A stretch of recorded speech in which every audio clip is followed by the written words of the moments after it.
मुलांचं एकमेकांवर प्रेम. येस, गे आणि एक मुलगी जिला मुलगा बघायला येणार म्हणून घरचे एम-पी-एस-सीच्या एक्झामला जाऊ देत नाही. आत्ताच मराठी फिल्मफेअर अवॉर्ड्स झाले आणि माझ्या 2 फेव्हरेट मूव्हीजला अवॉर्ड्स मिळालेत आणि या दोघंही मूव्हीजला ना आपण मराठी माणसांपेक्षा इतर लोकांनी लिटरली डोक्यावर उचलून घेतलेलं आहे. सो पहिल्या मूव्हीमध्ये एक गे मुलगा आहे ज्याच्या आई-वडिलांना माहीत आहे तो गे आहे आणि अगदी मुंबई-पुण्याची गोष्ट नाही, अगदी रॉ गावाकडची गोष्ट आहे.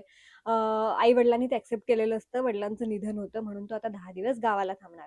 गावाला आल्यानंतर सगळे रिलेटिव्हज, गावातले लोकं त्याला विचारतात, की "तू लग्न का नाही करत आहे? तू कधी करणार? तुला कशी मुलगी हवी आहे?" आणि या सगळ्या प्रश्नांना तो उत्तरं देत असतो आणि अशातच त्याला लहानपणीचा एक मित्र भेटतो, बाळ्या. तो पण गे आहे.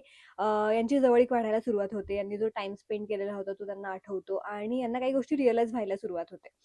प्लस या मुलाची जी आई दाखवली आहे आणि त्या आईने मुलगा आणि समाज यांच्यामधली सिच्युएशन जी हँडल केली ती बघायला खूप सुंदर आहे. नक्की बघा. साबर बोंडा याचं नाव आहे. नाव असं का आहे हे तुम्हाला मूव्ही बघून समजेल. Netflixवर आहे. दुसऱ्या मूव्हीमध्ये एक मुलगी आहे जिला शिकायचं आहे, पण घरच्यांना तिचं कसंही करून लग्न लावून द्यायचं आहे. प्लस हिचा एक प्रियकर आहे जो वुमन एम्पॉवरमेंटचे धडे देतो, पण जेव्हा त्याच्या घरचे तोंड वर करून हुंडा मागतात, तेव्हा तो एक शब्दही बोलत नाही. घरच्यांना कसंही करून हिला कोणाच्या तरी गळ्यात बांधायचंय आणि या सगळ्यात होणारी तिची घुसमट आणि शेवटी होणारा उद्रेक. शेवट बघून मनाला जे सॅटिस्फॅक्शन मिळतं ना, काय सांगू तुम्हाला मूव्ही बघूनच ते फील करता येईल. दोघंही मूव्हीज एकदम मस्त आहेत. या मूव्हीचं नाव आहे स्थळ.